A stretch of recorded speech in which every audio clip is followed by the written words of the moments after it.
निठारी, एक नाम जो आज भी 19 साल बाद दिल दहला देता है। ये नाम सिर्फ एक जगह का नहीं, बल्कि देश के सबसे भयानक अपराधों में से एक का प्रतीक बन गया। और आज ये नाम एक बहुत बड़े सवाल का दूसरा नाम है। सवाल ये कि अगर 16 बच्चों की मौत एक सच्चाई है, तो फिर उनका कातिल कोई क्यों नहीं है?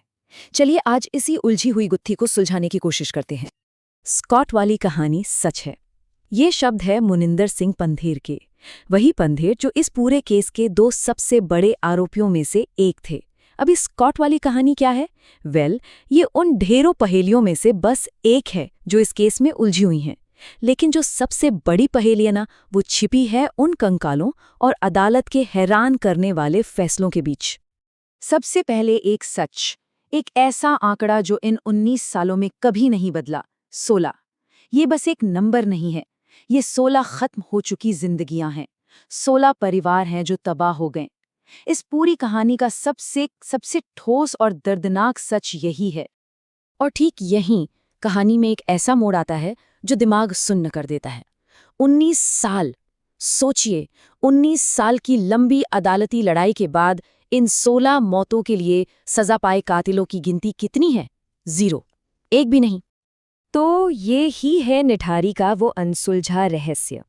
16 मौतें, एक हकीकत, और कानून की नज़र में एक भी कातिल नहीं। आखिर ये कैसे हुआ? ये कैसे मुमकिन है?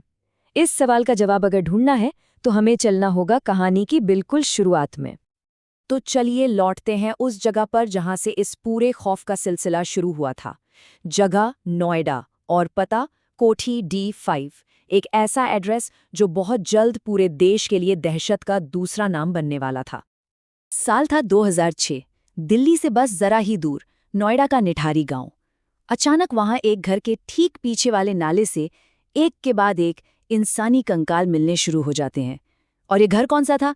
वही कोठी D5, वो घर जो अब पूरे देश में बदनाम होने वाला था। पुलिस की जांच आगे बढ़ी और 2 लोगों को गिरफ्तार किया गया। पहले कोठी D5 के मालिक मुनिंदर सिंह पंधेर और दूसरे उनके घर में काम करने वाले सुरेंद्र कोली। अगले लगभग 2 दशकों तक ये 2 नाम ही इस केस का चेहरा बने रहने वाले थे।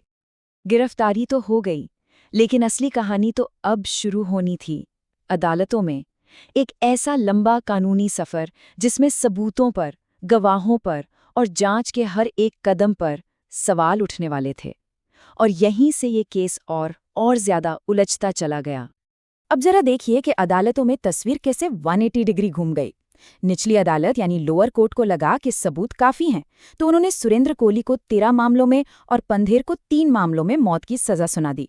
लेकिन जैसे ही मामला हाईकोर्ट पहुंचा, सब कुछ पलट गया।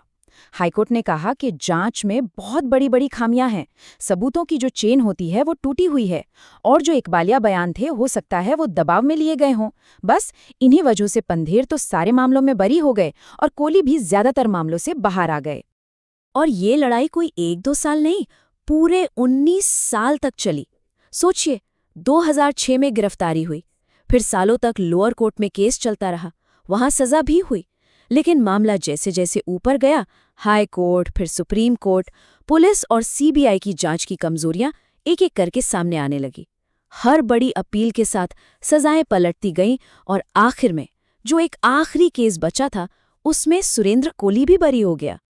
तो मतलब नतीजा क्या निकला? नतीजा ये है कि 19 साल बाद जिन 2 लोगों को पुलिस और CBI ने आरोपी बनाया था, वो दोनों आज़ाद हैं।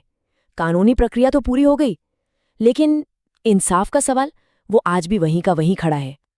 अब जब अदालत ने उन्हें बरी कर ही दिया है, तो ये जानना भी जरूरी है कि इस कहानी के एक मुख्य किरदार मुनिंदर सिंह पंधेर, वो खुद इस बारे में क्या कहते हैं। चलिए उनकी तरफ की कहानी भी सुनते हैं। एक इंटरव्यू में पंधेर ने कुछ पीड़िताओं के साथ अपने रिश्तों पर कह सकते हैं कि एक चौंकाने वाला दावा किया। उन्होंने कहा कि ये रिश्ता सिर्फ सेक्सुअल नहीं था, बल्कि उनके बीच एक दोस्ताना रिश्ता भी था।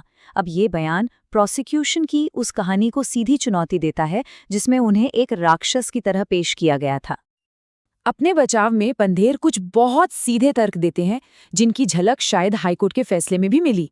पहला, कि पूरे केस में एक भी चश्मदीद गवाह नहीं था, कोई आई विटनेस नहीं। दूसरा, कि जो नाला ढका हुआ था वो सिर्फ उनके घर के आगे नहीं था, और फिर वो एक बड़ा सीधा सा सवाल पूछते हैं, भाई कौन है जो अपने घर में घुसने से पहले अपनी नाली में झांक कर दिखता है।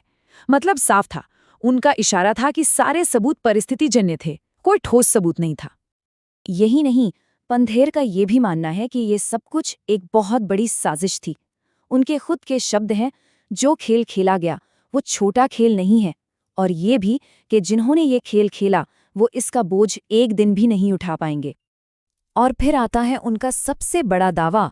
उनका कहना है कि उन्हें और उनके नौकर को फंसाने का ये जो पूरा ड्रामा रचा गया, वो असल में जांच को भटकाने के लिए था। वो सीधा सीधा आरोप लगाते हैं कि अगर ये ड्रामा ना हुआ होता तो असली गुनहगार पकड़ा जाता। ये बयान पूरी जांच पर ही एक बहुत बड़ा सवाल खड़ा कर देता है।